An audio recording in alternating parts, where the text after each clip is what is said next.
The Grape Nuts and Grape Nuts Flakes program, starring Jack Benny, with Mary Livingston, Phil Harris, Dennis Day, Rochester, and yours truly, Don Wilson.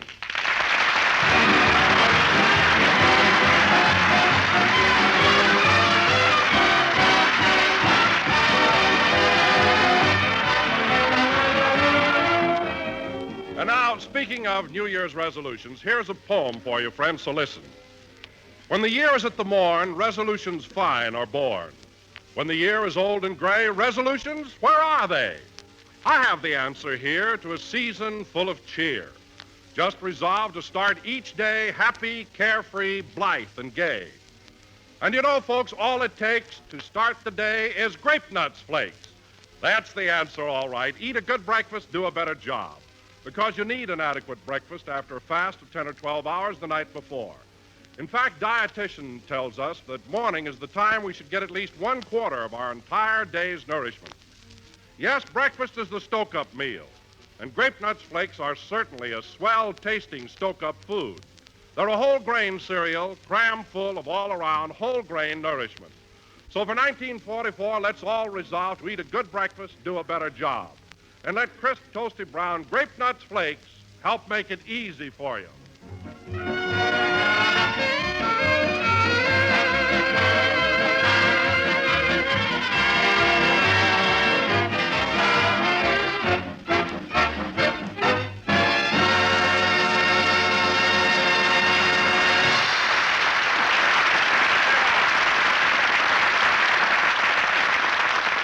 And now, ladies and gentlemen, since this is the start of a new year, we bring you a man who at the age of 20 began his phenomenal career in show business. That's right.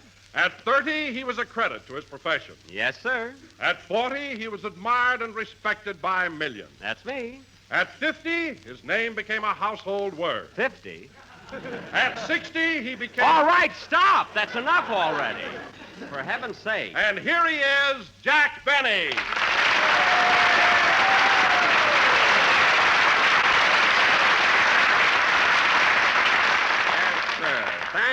Thank you. Hello again. This is Jack Benny talking. And, Don, it's a good thing I stopped you or I'd have died of old age before the show started. 40, 50, 60. It wasn't so very long ago that I was going to Waukegan Grammar School. Well, I know, Jack, but you were the only kid in class the teacher called Mister. Don, they didn't call me that till I was in the 6th grade. And anyway, Don, it doesn't... Hello, Jack. Hello, Mary. Anyway, Don, it doesn't... Fine thing. I hurry over here and nobody even notices my new dress. Oh, say, that dress is beautiful, Mary. But don't you feel a little silly wearing a man's necktie with it? Oh, that. Well, Dennis gave it to me for Christmas, and I'm wearing it so I won't hurt his feelings. You mean Dennis gave you a... Oh, wait a minute. He must have gotten the boxes mixed up. Well, what do you mean? Well, Dennis gave me the cutest pair of lace panties, all covered with rosebuds. Oh, gee, I'd love to have those. Jack, I'll give you the necktie, and you give me the lace panties. Well, Dennis really meant them for me. I know, but... You didn't lose them, did you? I hope not.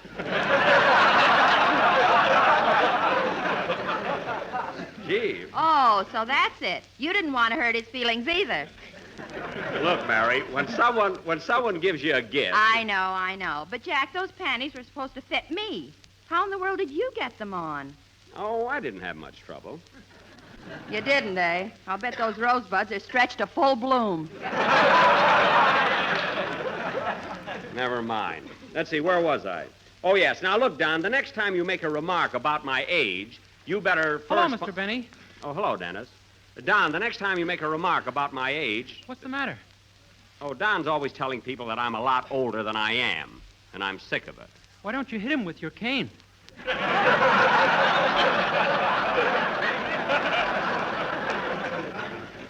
Dennis, they gave me this cane with my sports suit instead of an extra pair of panties. I mean pants.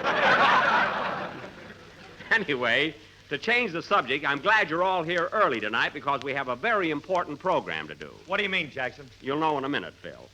Ladies and gentlemen, as is our custom at this time of year, and even though it is January 2nd, Tonight, we are going to present our annual New Year's play entitled The New Tenant, or Goodbye 43, Hello 44. I hope you will all enjoy our latest version. Now, once again, I will play the part of the Say, old... Mr. Benny, every year you do one of these plays, and I don't understand them. Well, you see, Dennis, these little sketches we do at the close of each year are not so much plays as they are allegorical fantasies. Now, do you understand? No. Well, Dennis, an allegorical fantasy is well, look, kid, did you see Snow White and the Seven Dwarfs? Oh, yeah, sure. Well, I didn't understand that either.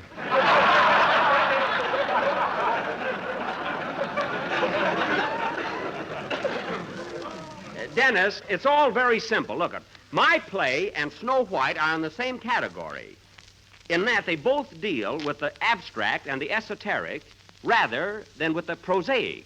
Prosaic. Yes, that's it. What is?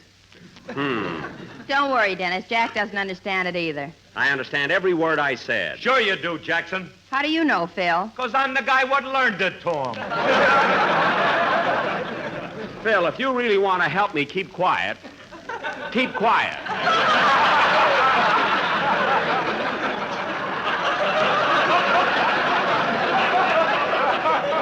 Now, look, Dennis, an allegorical fantasy Oh, is Jack, what do you want to show off with big words for? Show off. If you want to explain something, do it simply and direct. Don, don't tell me how When to I talk. want to tell somebody about grape nuts and grape nuts flakes, I don't go in for verbal calisthenics. No, Don. All I say is that grape nuts and grape nuts flakes are two delicious cereals that always taste like more. But look, kid. Grape nuts, crisp and crunchy. Grape nuts flakes, tempting, toasty brown flakes. Don, Both look, have a zesty, malty, rich flavor that's distinctly their own. I know, it's their own. They're made of It's their own. sun-ripened wheat and malted barley. And they bring you energy-giving, body-building, whole-grain nourishment. Yeah, but the you see, Dennis, satisfying, stick-to-your-ribs nourishment that fills you full of well-being and Yes. helps make your mornings just zip along. Oh, it zips. I mean, simple enough. And so eat a good breakfast, do a better job. Feature grape nuts or grape nuts flakes. Now, you see what I mean, Jack?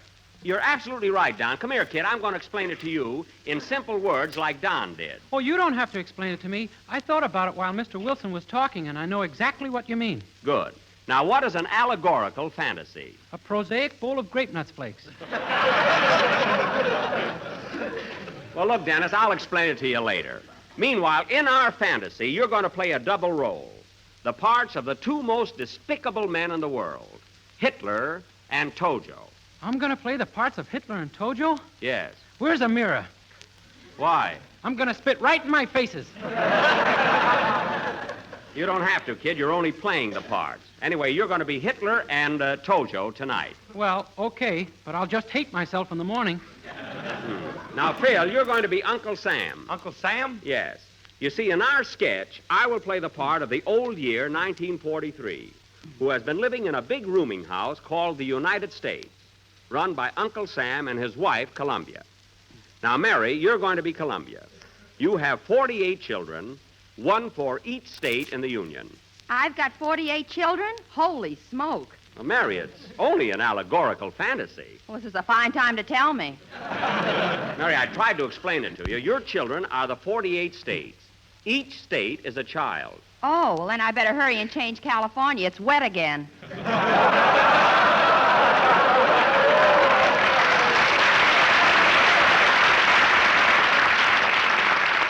Well, don't worry about it now. Anyway, ladies and gentlemen, we set the stage for our play, which will go on immediately after a song. I'll get it. Hello? Hello, Mr. Benny. This is Rochester.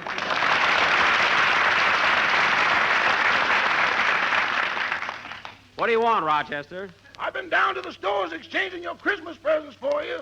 Oh, yes. You didn't have any trouble, did you? Only at one place. They refused to give you a refund on your Christmas tree.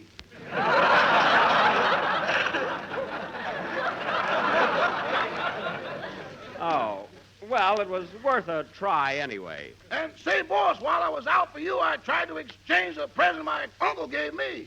Uh-huh. But the store wouldn't do it just because I tried it out for size. Well, that was mean of them. What was the gift? A bottle of gin. Well, no wonder they wouldn't exchange it. And, Rochester, why don't you try to reform? Oh, I did, boss. Remember yesterday I made a New Year's resolution not to shoot craps anymore? Yes, I remember that resolution. What happened to it? Rochester, have you been shooting dice again? It wasn't my fault, boss. Some of my friends came to visit me. Yes. It was the first time a group ever came through a door on their knees. So you got right in the game, huh? No, I didn't, boss. I tossed a coin. Heads, I shoot craps with them, and tails, I don't. Uh-huh. And I suppose it landed head. No, boss, it landed tails. Well? As I bent down to pick up the coin, 2 small cubes fell out of my suit. Uh-huh. And to my amazement, Hart, Schaffner, and March had thrown a 7. Oh. Well, I'll talk to you about that later. Where are you now, Rochester? In a phone booth on Central Avenue, and I... Get off my lap, honey. This is a high phone. Rochester, have you got a girl in the telephone booth with you? It ain't an allegorical fantasy. Rochester, I'm surprised. So am I, boss. She ain't the same one I came in here with. Well, Rochester, I haven't got time to talk to you anymore now, so I'll see you when I get home. Goodbye. Goodbye.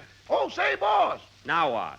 There was a phone call from the freight company telling me to come over because your camel had arrived from Egypt. My camel? That's wonderful. Well, listen, Rochester, don't tell anybody, and I'll spring it on my friends as a surprise. Well, you better wait till the wind is with you or the element of surprise will be lost.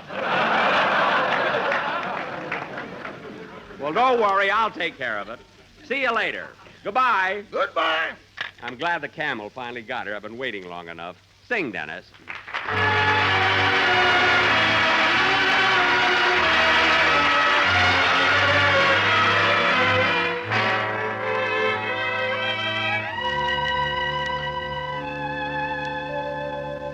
This will be my shining hour, calm and happy and bright.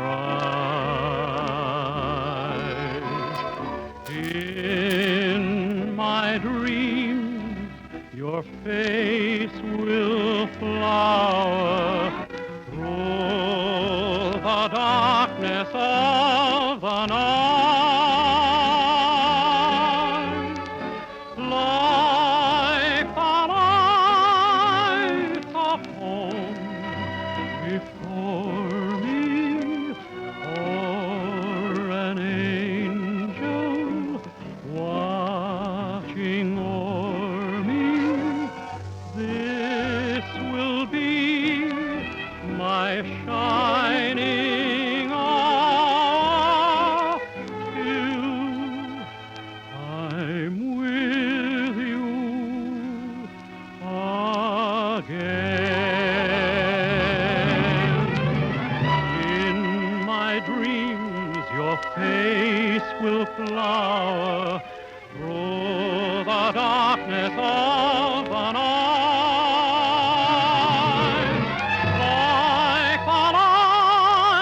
Of home before me, or an angel watching o'er me.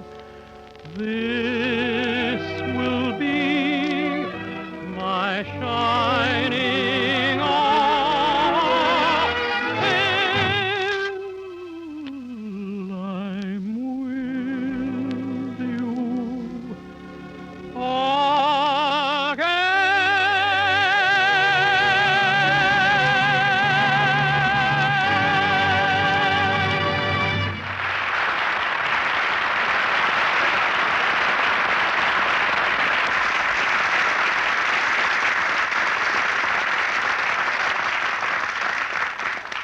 That was My Shining Hour, sung by Dennis Day. And now, ladies and gentlemen, for our annual New Year's play entitled The New Tenant, or Goodbye 43, Hello 44. As the curtain rises, it's almost midnight of December 31st. And old man 1943 is packing his bags and ready to make his exit. Curtain. Music.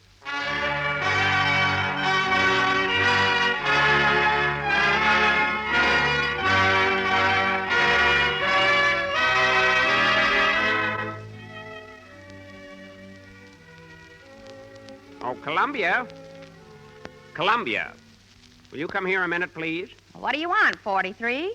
Give me a hand with this packing, will you? I got to get out of here before midnight and make room for the new tenant. Oh, yes. Little 44 will be here any minute. Say, where's your husband, Uncle Sam? I'd like to say goodbye to him. Oh, he's around someplace. Sam's been pretty busy lately. You said it. All your kids have been pitching in, too. Here comes one of my relatives, the Navy. Oh, yes. Hello, Navy. Hello, old-timer. How are you, Columbia? Boy, has he grown. Yep, his tonnage is almost doubled.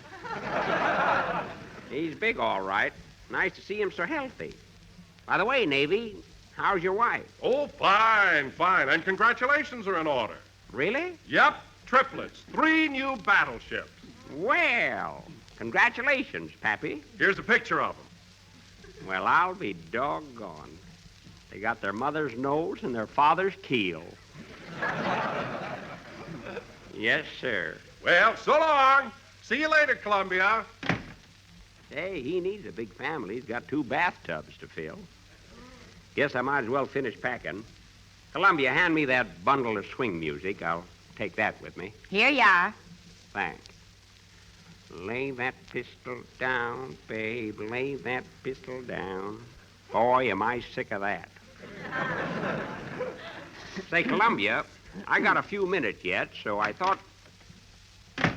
Well, hello, Eleanor. Glad to see you back. There she goes again.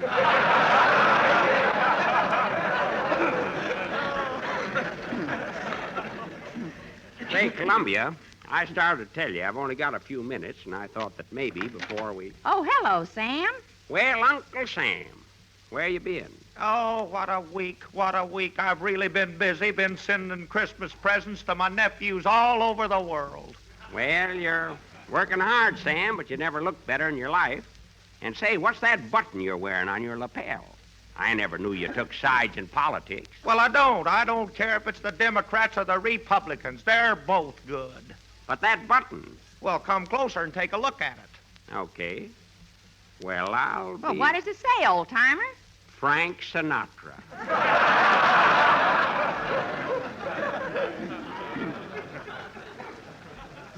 Well, Sam, it's good to know that with all that's on your mind, you still find time for a little entertainment. That's right, and that ain't all. Look down here. Bobby socks. Sam, you'll never grow old.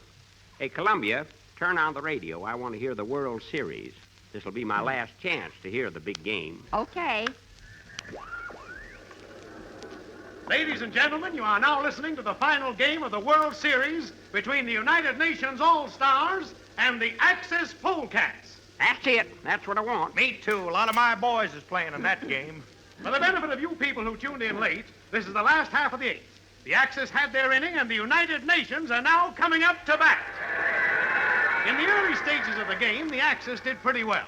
They pulled a couple of sneak plays and tried to steal a few bases, but they were stopped by a squeeze play between Timoshenko and Montgomery.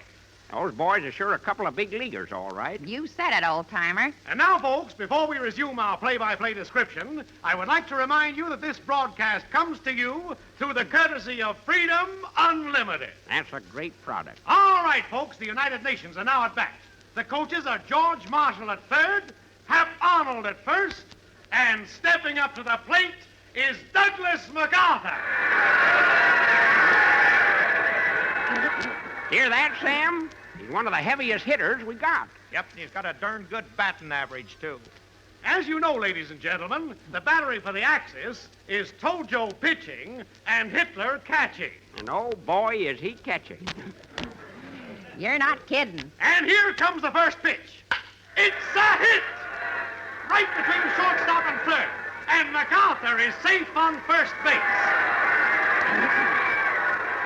Well, Columbia, we got a man on first. Yes, sirree. Incidentally, folks, in the 6th inning, Mussolini got hit on the head with the ball.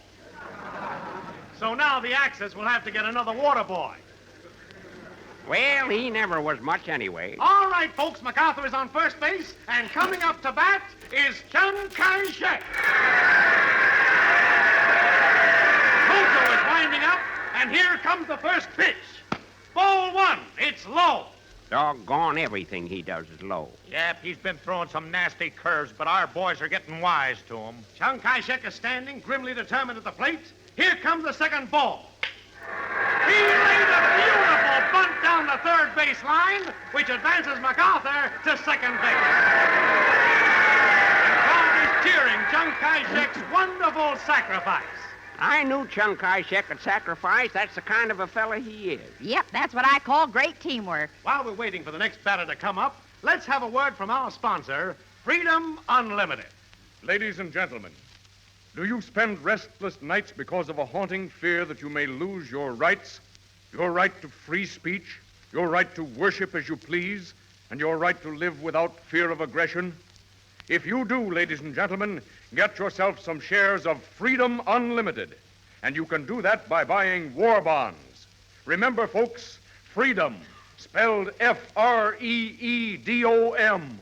That fella sure knows what he's talking about. And now back to the game between the United Nations All-Stars and the Axis Polecats. Well, folks, the crowd is sure excited. MacArthur's on second base, and coming up to bat is Montgomery. The crowd is cheering him for his wonderful work in the field. Sure is a fine player. That's right, Sam. The pitcher's winding up, and here comes the ball. Montgomery sends a hard drive to Rommel. Rommel's going back. He's going back. He tries to stop it, but he fumbles. Rumble fumbles the ball. Hear that, Columbia? Montgomery pulls up at first base, and MacArthur goes to third. The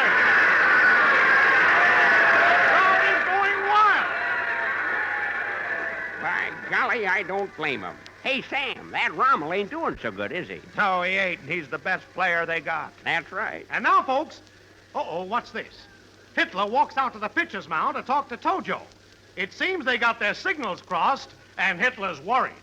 Was ist los, Schweinhund? Ohne Knauten verstaut zu greifen und versehen, keine Minuten, Minuten. Dumm Kopf. Oh, so sorry, please. So sorry, please. So sorry, please. So sorry. Versteiten sich Roden, versteht nicht. Eine Minuten, Stunde, Roden, versteht nicht. Ah, shut up!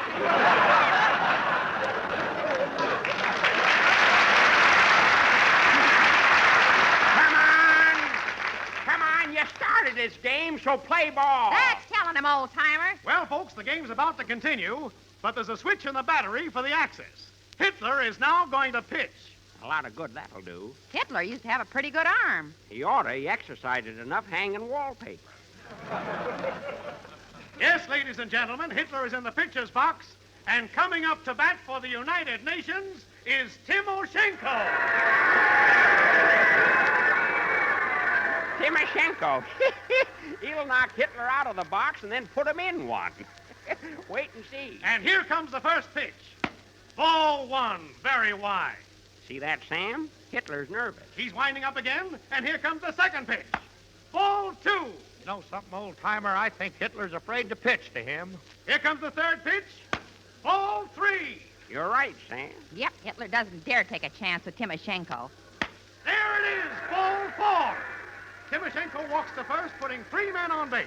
Timoshenko on first, Montgomery on second, and MacArthur on third. The crowd is yelling for a home run. One good hit now put the game in the bag. What a ball game. What excitement. Bases are loaded for the United Nations, and the Axis team is plenty worried. This is the tensest moment of the game, and the question is, there's a conference being held in the United Nations dugout. Co-managers Roosevelt, Churchill, and Stalin are putting their heads together to decide on the final move, and... Wait a minute, folks. Wait a minute. They've reached a decision. They're sending Eisenhower to bat. Eisenhower! Yippee! Yes, sir, that's one of my boys. One of our boys, Sam. Oh, boy, I can hardly wait to see what's going to happen. I'm afraid you won't be able to 1943. Your time is almost up, and you better finish packing. But I want to hear the end of the game. Well, I know how you feel, old-timer, but you just haven't got the time. Okay, turn off the radio. Anyway, I got a pretty good idea how it's going to turn out. Doggone, look at that clock. Just got my duds together in time. That's the first stroke of 12. I wonder what's keeping the new tenant. Little fella should be here by now. Well, don't worry, he'll show up. He always has. Say, here's a tip for you, Sam. You worked hard during the time I was here. You did a good job.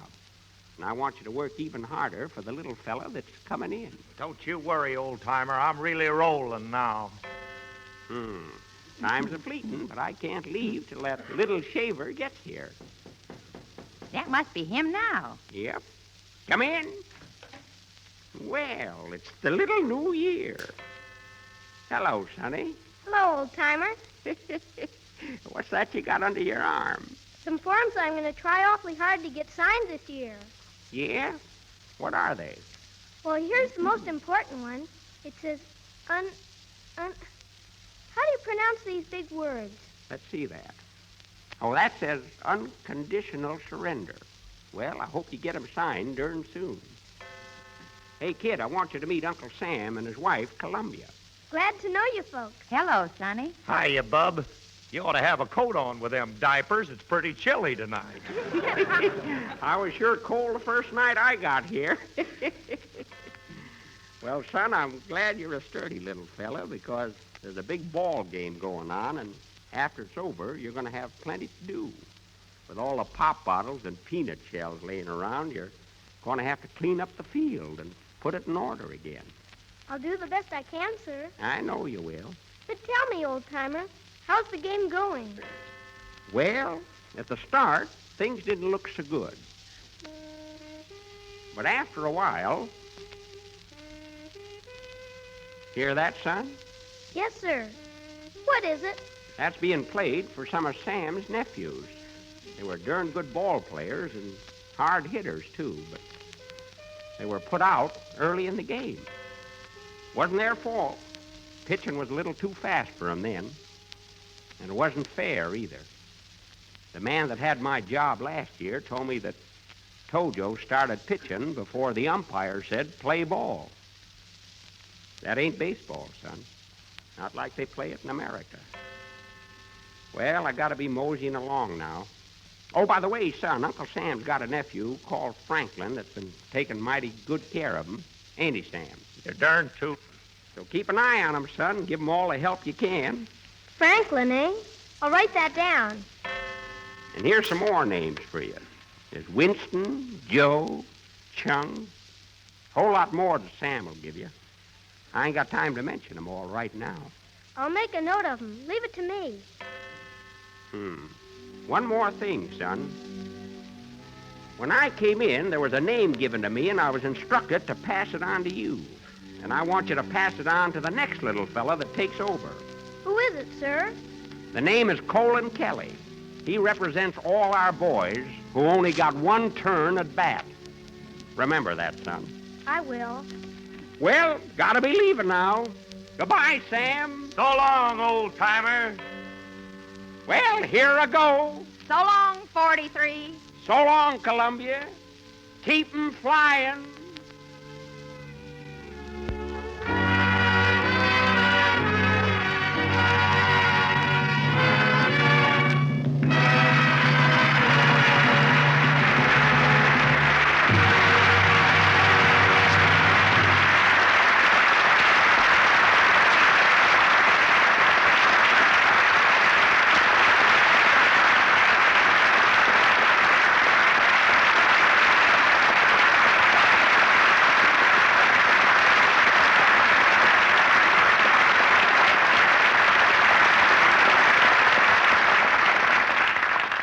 The sponsors of the Jack Benny program, the makers of Grape Nuts and Grape Nuts Flakes, send you their very best wishes for 1944. Good night, everyone. You've been listening to the OTR Gold Network. Find more classic radio at otrgold.com.